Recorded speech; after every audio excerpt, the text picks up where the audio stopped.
नमस्कार मित्रों और मेरे प्रिय छात्रों, बटरफ्लाई चैनल में आपका स्वागत है। नागरिक शास्त्र का 5वां पाठ, कक्षा 8वीं, राज्य सरकार, इस पाठ को लेकर प्रस्तुत हैं।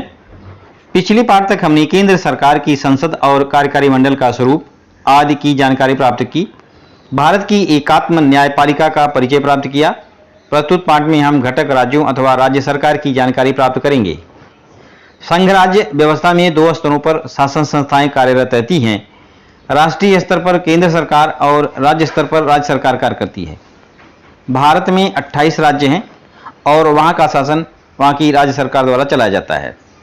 पृष्ठभूमि: भारत का भौगोलिक दृष्टि से विस्तार बहुत बड़ा है और जनसंख्या का स्वरूप भी बड़ा है। भाषा, धर्म, रूढ़ि, परंपरा और प्रादेशिक स्वरूप में भी विविधता है। ऐसे समय में एक ही अर्थात केंद्रीय स्थान से शासन चलाना कठिन है। इस बात पर विचार करके संविधान ने भारत के लिए संघ राज्य व्यवस्था को स्वीकार किया है। भाषा के आधार पर घटक राज्यों की निर्मित करना निश्चित हुआ है और उसके अनुसार भाषावार प्रांत रचना हुई। भारत की सभी घटक राज्यों की शासन व्यवस्था का राजनीतिक स्वरूप एक समान है। अपवाद केवल जम्मू और कश्मीर का है। महाराष्ट्र के संदर्भ में हम घटक राज्यों की शासन संस्थाओं का स्वरूप जानेंगे। क्या तुम जानते हो, यदि भारत में 28 घटक राज्य हैं, फिर भी विधानसभाओं की संख्या 31 है, क्योंकि दिल्ली, पुदुचेरी और जम्मू और कश्मीर इन केंद्र शासित प्रदेशों में विधानसभाएं अस्तित्व में हैं। राज्य सरकार का विधिमंडल: केंद्र की संसद की तरह राज्य स्तर पर प्रत्येक राज्य का विधिमंडल है। केवल 7 राज्यों का विधिमंडल 2 सदनों का है, उसमें महाराष्ट्र का भी समावेश है। विधिमंडल के सदस्य को विधानसभा सदस्य कहा जाता है। महाराष्ट्र का विधिमंडल: महाराष्ट्र में विधानसभा और विधान परिषद 2 सदन है। यहाँ पे जो चित्र दिखाया गया है ये विधान भवन मुंबई का चित्र है। विधानसभा: महाराष्ट्र विधिमंडल का प्रथम सदन है और उसकी सदस्य संख्या 288 है। एंग्लो इंडियन समाज को पर्याप्त प्रतिनिधित्व न होने पर राज्यपाल इस समाज के एक प्रतिनिधि को विधानसभा पर नियुक्त करते हैं। अनुसूचित जाति और अनुसूचित जनजाति के लिए कुछ सीटें आरक्षित होती हैं। चुनाव के लिए पूर्ण महाराष्ट्र का निर्वाचन क्षेत्र में विभाजन किया गया है। प्रत्येक निर्वाचन क्षेत्र से एक प्रतिनिधि का चुनाव होता है। विधानसभा का कार्यकाल 5 वर्ष का होता है। अपवादात्मक स्थिति में निर्धारित समय से पहले भी चुनाव लिए जा सकते हैं। जिसकी आयु 25 वर्ष पूर्ण है, ऐसा कोई भी भारतीय नागरिक जिसका महाराष्ट्र में निवास है, वह विधानसभा का चुनाव लड़ सकता है। विधानसभा अध्यक्ष: विधानसभा की कार्यवाही अध्यक्ष के नियंत्रण और मार्गदर्शन में होती है। चुनाव के बाद बनी नई विधानसभा के सदस्य अपने में से एक अध्यक्ष और एक उपाध्यक्ष पद का चयन करते हैं।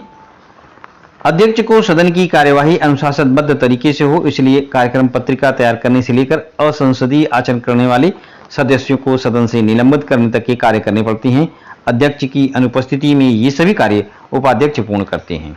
महाराष्ट्र विधिमंडल के वर्ष में कम से कम 3 अधिवेशन सत्र बुलाए जाते हैं। बजट विषयक और मानसून सत्र मुंबई में और शीतकालीन सत्र नागपुर में होता है।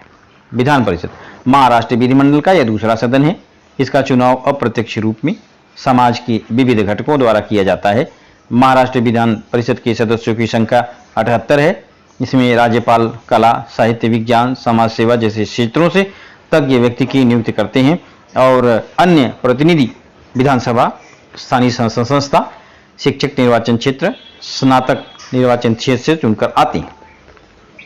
विधान परिषद पूर्णतः विसर्जित नहीं होती।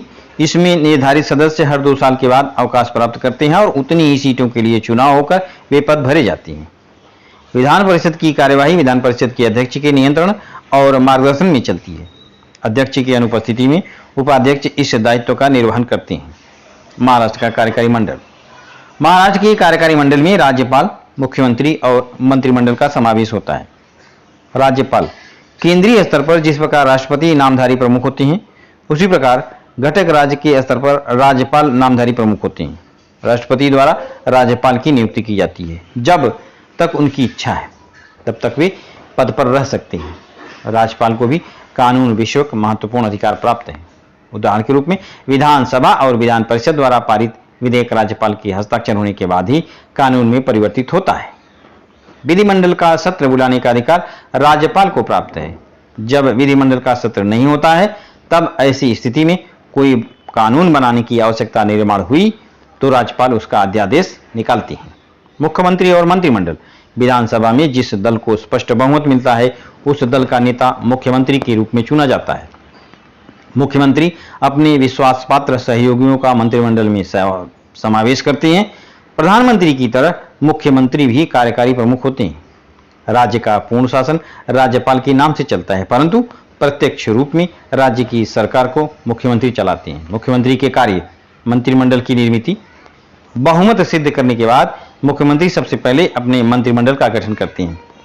यह कार्य चुनौतीपूर्ण है क्योंकि मंत्रिमंडल को अधिकाधिक प्रतिनिधि बनाने के लिए सभी क्षेत्रों, विविध सामाजिक घटकों, अनुसूचित जाति और अनुसूचित जनजाति, अन्य पिछड़ा वर्ग, महिला, अल्पसंख्यक आदि का समावेश करना पड़ता है।